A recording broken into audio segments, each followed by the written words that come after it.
Many thanks for joining me on Global News Anzima Nigeria. We begin with the greatest news stories shaping the world today, and we begin with a lot happening in America. Supporters swarm at U.S. Capitol as Trump takes office for second term. Critics claim Trump's inauguration optics reflect oligarchy. Trump pardons all individuals charged in January 6th attack. Musk accused of Nazi salutes at Trump inauguration. And Taliban frees 2 U.S. citizens in prisoner swap deal. Stay with me for these and more stories. In the United States, Donald Trump was sworn in for a second term as the 47th leader of the United States of America at an indoor ceremony at the Capitol, where he was protected against the wintry gusts of a polar vortex. But his inauguration still saw supporters descend in Washington, D.C. to celebrate. On Monday, in his second inaugural address, Trump promised that his legacy will be that of a peacemaker and a unifier. But in the same remarks, the U.S. president highlighted some of his most divisive policy proposals, including a harsh crackdown on irregular immigration and taking back the Panama Canal. Above all, my message to Americans today is that it is time for us to once again act with courage, vigor, and vitality of history's greatest civilization, Trump said. So as we liberate our nation, we will lead it to new heights of victory and success. His Democratic critics have long accused him of being a threat to U.S. democracy, if not an outright fascist. However, there were few protesters in Washington on Monday to refute Trump's return to the White House, marking a stark contrast with the huge demonstrations before, during, and after his first inauguration. Demonstrators may have been deterred by the indoor inauguration or the freezing cold. Others may have felt apathy or a sense of acceptance towards Trump's return to the White House. Meanwhile, the weather did not keep away the U.S. president's supporters who showed up in their Make America Great Again MAGA gear and queued over many city blocks to get inside the Capital One arena. Trump's last-minute decision on Friday to move his inauguration indoors left several unable to watch it in person, but the arena was set up as an alternative with a live broadcast of the event. Plus, Trump vowed to make a personal appearance afterwards. Still, thousands of his supporters were left angling for a spot in the 20,000-seat arena, which boasted less space than the outdoor National Mall Park. The influence of Silicon Valley was on exhibition at Donald Trump's inauguration, with the 47th President of the United States taking the oath of office, flagged by some of the most prominent CEOs of the tech world.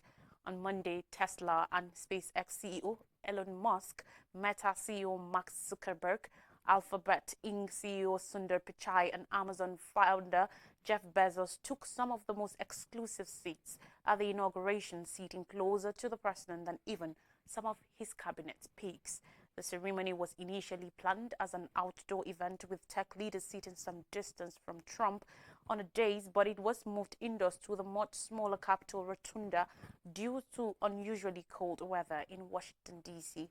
The prominence of some of the world's richest people at the event marked a break from tradition, as the best seats at presidential inaugurations are typically reserved for family members and ex-U.S. presidents, as well as outgoing President Joe Biden, past President George W. Bush, Bill Clinton, and Barack Obama attended the inauguration, although Nancy Pelosi, the former Speaker of the House of Representatives, stayed away.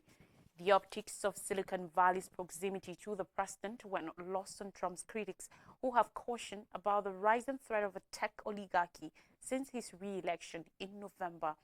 Vermont Senator Bernie Sanders said in a statement that, "When I started talking about oligarchy, many people didn't understand what I meant. Well, that's changed." Some critics noted the joint wealth of just 3 tech titans, Musk, Zuckerberg, and Bezos, has grown to approximately $1 trillion over the past decade, while the federal minimum wage has remained unchanged since 2009. They also took issue with what they saw as preferential treatment for even the family members of tech leaders. Still dwelling in the United States, one of his first official acts in the Oval Office, United States President Donald Trump has granted clemency to everyone indicted over the January 6, 2021 attack on the U.S. Capitol. Trump on Monday pardoned almost 1,500 of his supporters and commuted the sentences of 14 others in a sweeping reversal of the years-long drive to punish those responsible for trying to overturn the outcome of the 2020 U.S. election. This proclamation ends a grave national injustice that has been perpetrated upon the American people over the last 4 years and begins a process of national reconciliation, Trump said in a proclamation posted on the White House website. His pardons wiped the slate clean for numerous of those convicted of committing the most serious crimes on January 6th, including Enrique Tarrio, the former leader of the far-right Proud Boys, who was sentenced to 22 years in prison for seditious conspiracy. The pardons also wiped the criminal records of over 700 people convicted of misdemeanor offenses such as trespassing and put a stop to hundreds of pending prosecutions. Among the most high-profile figures to have their sentences commuted was Stewart Rhodes, the leader of the far-right Oath Keepers, who was sentenced to 18 years in prison for seditious conspiracy, obstructing of an official proceeding and tampering with documents and proceedings. While Trump vowed to pardon several of the January 6 defendants during his re-election campaign, it had been uncertain how far he will go to extend clemency to those who participated in the attack. Last week, Vice President J.D. Vance said only those who had protested peacefully on January 6 should receive pardons. Trump's act of clemency drew swift condemnation from Democrats and other critics of the president. A total of 1,583 people were charged over the events of January 6th, when a mob of Trump supporters tried to block a joint session of the U.S. Congress from certifying U.S. President Joe Biden's election victory. According to U.S. prosecutors, rioters wounded over 140 police officers and inflicted economic losses of around $2.8 million. Over 1,200 people were convicted of offenses, including about 250 people convicted of assault. Of the total, over 700 people were sentenced to prison time. Trump himself had faced charges over his role in the January 6th riot until the U.S. Justice Department in November dismissed the case in line with the long-standing policy of not prosecuting a sitting president. Now, Elon Musk's tech billionaire has been blasted after making back-to-back hand gestures resembling the Nazi salute during a speech celebrating the presidential inauguration of Donald Trump. Addressing Trump supporters hours after the Republican was inaugurated as the 47th U.S. president on Monday, Musk applauded the outcome of the U.S. presidential election on November 4th as no ordinary victory. Musk then thumbed his right hand into his chest before extending his arm in an upward angle with his palm down and fingers together. The Tesla and SpaceX CEO, who has been saddled with leading the so-called Department of Government Efficiency in Trump's administration, then turned around to face the crowd behind him and repeated the same gesture. Musk's actions drew instant scrutiny online, with some social media users accusing him of giving the infamous Hail salute associated with Adolf Hitler. The gesture also drew scrutiny in Israel, where reports saying Musk appeared to finish his remarks with the Roman salute, a fascist salute most commonly associated with Nazi Germany.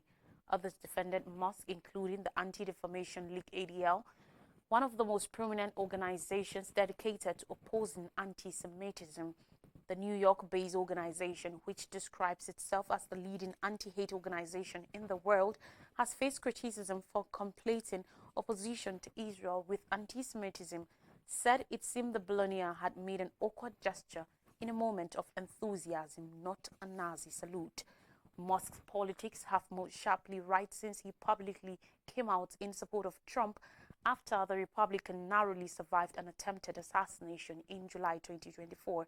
The billionaire hosted Alice Weidel, the leader of Germany's far-right Alternative for Germany, earlier this month for a conversation on his social media platform X after endorsing her party in February's national elections. Away from the United States now to Afghanistan. In Afghanistan, the Taliban government has announced the release of imprisoned Americans in a prisoner swap deal with the United States. The Taliban Foreign Ministry in Kabul did not name the U.S. citizens or say how many were released, but said they were exchanged for Khan Mohammed, who was apprehended in the eastern Afghan province of Nangarhar two decades ago and has been serving a life sentence in California prison. Report quoted the family of Ryan Corbett, one of the Americans reportedly part of the swap deal, as saying that their hearts were filled with overwhelming gratitude for sustaining his life and bringing him back home after what had been the most challenging and uncertain 894 days of our lives. Corbett, who had lived in Afghanistan with his family at the time of the 2021 collapse of the US-backed government, was arrested by the Taliban in August 2022 while on a business trip. The Afghan Foreign Ministry said the prisoner exchange, brokered by Qatar, was the result of long and fruitful negotiations with the United States. The announcement comes the day after the inauguration of US President Donald Trump, who, during his first term in office, proceeded over a deal with the Taliban that flagged the way for the US withdrawal from Afghanistan in 2021. After Trump's election win in November, the Taliban government had said it hoped for a new chapter in ties with the United States. On more stories, and in Africa, Amnesty International condemns use of explosive weapons in Democratic Republic of Congo, DRC. Amnesty International has blamed both M23 rebels in the east of the Democratic Republic of Congo and the country's army of using explosive weapons in densely populated areas. The organization insisted this must come to an end. Explosive weapons with wide area impacts have been used more than 150 times over a period of many months, killing dozens of people, according to Amnesty, highlighting that the attacks breach international humanitarian law and are likely war crimes. The organization called on the International Criminal Court, ICC, to probe them. Amnesty's report comes as fighting has escalated between the two warring parties in the country's eastern provinces. The violence has displaced over 100,000 people in the region since the beginning of the year, according to the United Nations. Let's take a breather, and when we come back, I'll bring you more stories from Nigeria. Please do stay with us.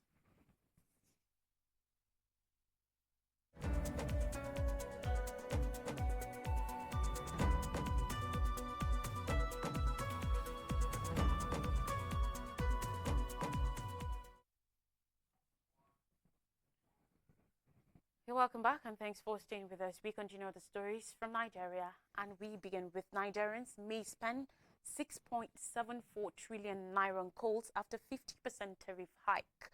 On Monday, NCC, the Nigerian Communications Commission, okayed a 50% surge in coal tariffs, which may raise the average cost of coals to 16.5 naira per minute. Based on the 2023 National Telephone Tariff data, these increases could generate more than 6.74 trillion naira in revenue for telecom operators in 2025 if coal volumes remain stable.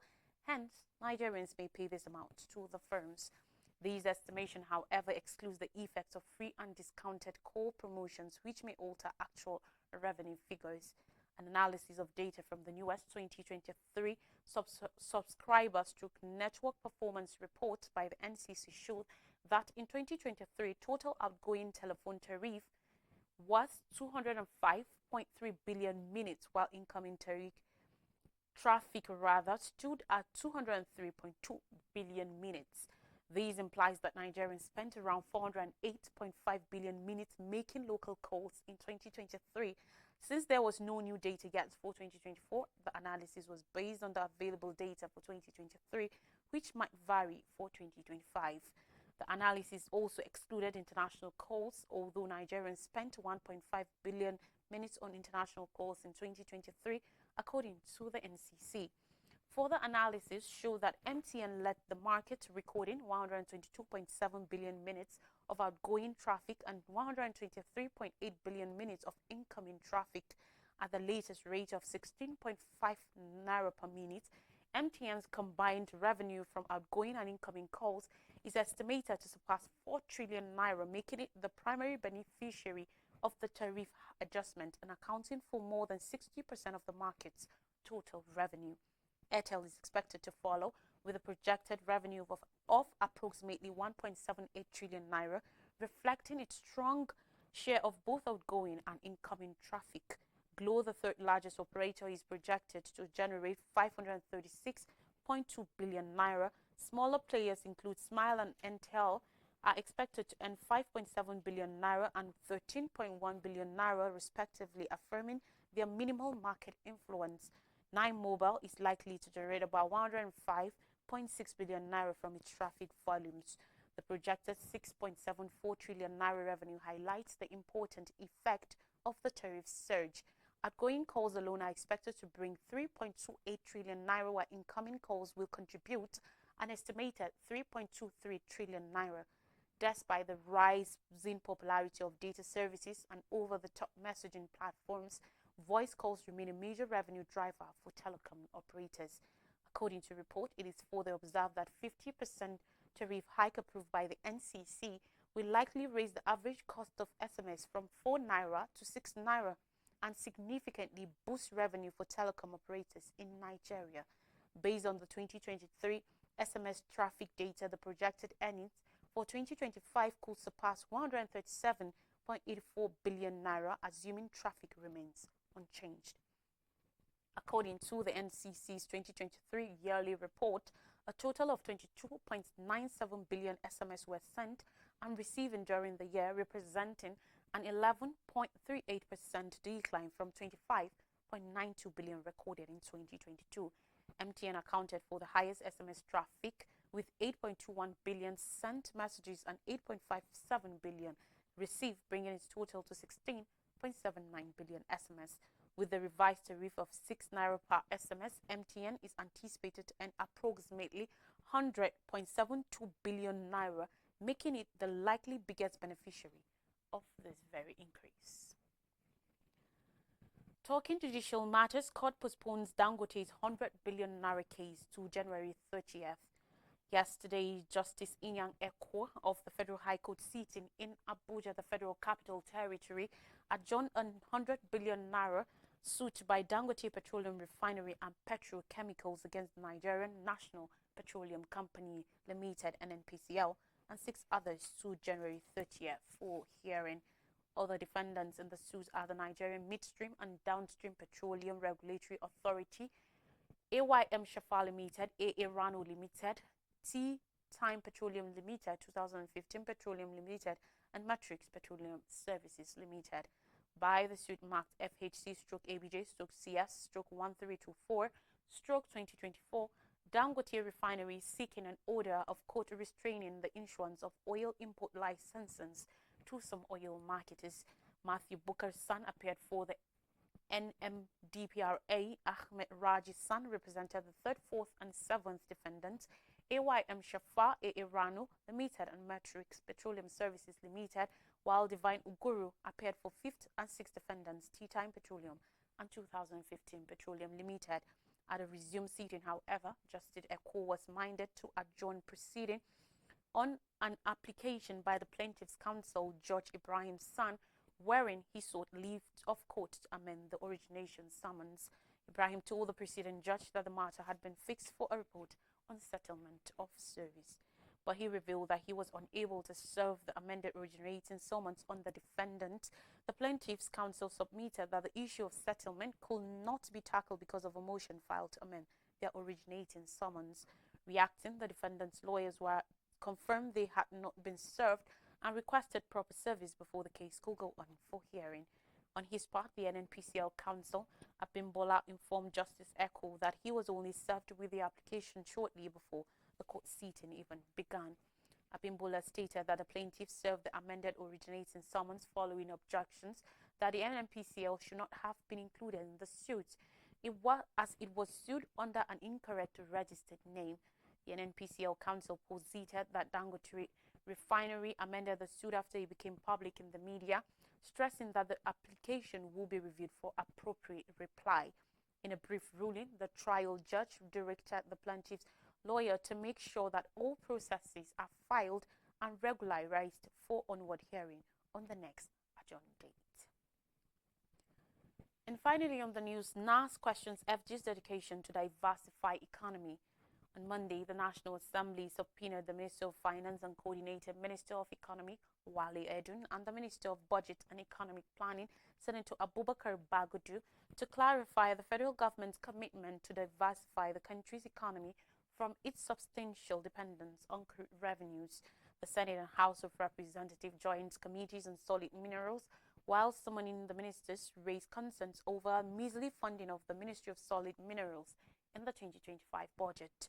On Tuesday, Edun and Bagadu are to appear before the committees in company with the Director General of the Budget Office of the Federation, Taninu Yakubu. The committees, jointly chaired by Senator Ekong Samson and Honorable Gaza Jonathan, after the Minister of Solid Minerals, Dele Alake, appeared before lawmakers on Monday to voice the frustrations he had faced fighting hard at the budgetary allocations to the ministry without success. Alake told the lawmakers that all his efforts could only get the ministry an initial envelope of 5 billion naira. He revealed that when he stepped up mounting pressure on the ministers and the DG budget after President Bola Tinubu presented the estimate to the National Assembly, he was reassured that the allocation will be added substantially, only to be just 9 billion naira. To refresh our memories, supporters swarm U.S. Capitol as Trump takes office for second term. Critics claim Trump's inauguration optics reflect oligarchy. Trump pardons all individuals charged in January 6th attack. Musk accused of Nazi salute at Trump inauguration, and Taliban frees 2 U.S. citizens in prisoner swap deal. And that's all in the news. Thanks for watching. Till next time.